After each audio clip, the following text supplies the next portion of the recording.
भारत का तिरंगा ये हमारी शान, गर्व और एकता का प्रतीक है। भारत के तिरंगे में अब तक कई बार बदलाव किए हैं, लेकिन अभी जो तिरंगा है वो सबसे अच्छा तिरंगा कहा जाता है। हर साल 15 अगस्त को लाल किले पर लहराता तिरंगा हो, या फिर 26 जनवरी को राजपथ की शोभा बढ़ाता झंडा हो, या फिर राष्ट्रपति भवन से लेकर देश के हर सरकारी भवन पर लहराता तिरंगा हो, इसे देखते ही हर भारतीय का सीना गर्व से भर जाता है। लेकिन क्या आप जानते हैं, इन सभी महत्वपूर्ण स्थानों पर लहराने वाला तिरंगा देश के किसी भी कोने में नहीं बनाया जा सकता। यानी तिरंगे को कोई भी इंसान किसी भी जगह पर नहीं बना सकता। सिर्फ एक ही जगह को तिरंगे के आधिकारिक निर्माण का अधिकार दिया गया है, और ये जगह है कर्नाटक के हुबली में स्थित कर्नाटक खादी ग्रामोद्योग संयुक्त संघ। कई सालों से यही संस्था भारत के राष्ट्रीय ध्वज के निर्माण की मुख्य और अधिकृत इकाई मानी जाती रही है। फिर चाहे लाल किला हो, राष्ट्रपति भवन हो, संसद भवन हो या देश के किसी भी राज्य का राजभवन हो, वहां लहराने वाला तिरंगा ज्यादातर यहीं से तैयार होकर जाता है। दोस्तों, आपको जानकर हैरानी होगी कि इसे बनाते वक्त सख्त नियम बनाए गए हैं।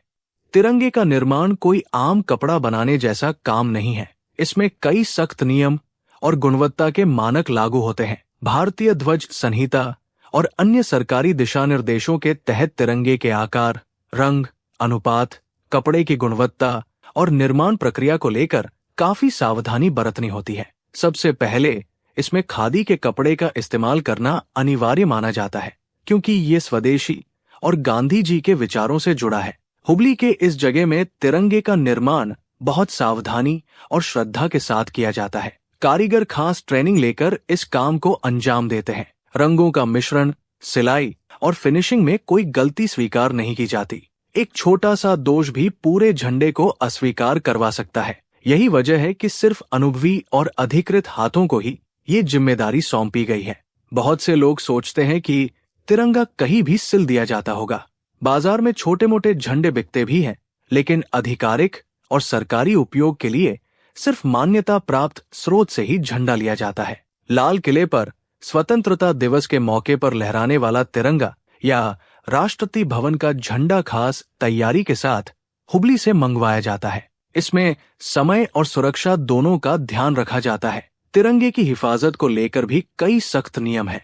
भारतीय ध्वज संहिता के अनुसार तिरंगे को कभी जमीन पर नहीं छूना चाहिए, गंदे या फटे झंडे को नहीं लगाया नहीं जा सकता और उसका सम्मान हर हाल में बनाए रखना चाहिए। पुराने या फटे तिरंगे को विधिवत सम्मान के साथ रखा जाता है। इसे कूड़े में नहीं फेंका जा सकता।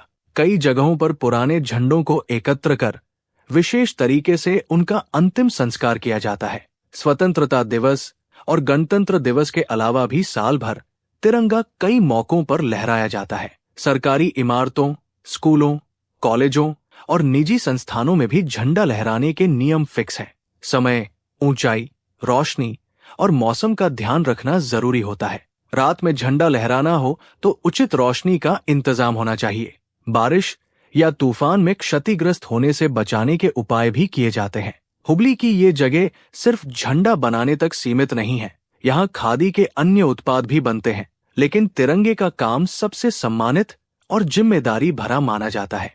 तो अगली बार जब भी आप तिरंगे को देखो तो याद रखना, इसे बरकरार रखने के लिए हमारे कई लोगों ने अपना बलिदान दिया है। अगर आपको ऐसी छिपी हुई ऐतिहासिक जानकारी जानना पसंद है तो वीडियो को लाइक करें और चैनल को सब्सक्राइब कर लीजिए।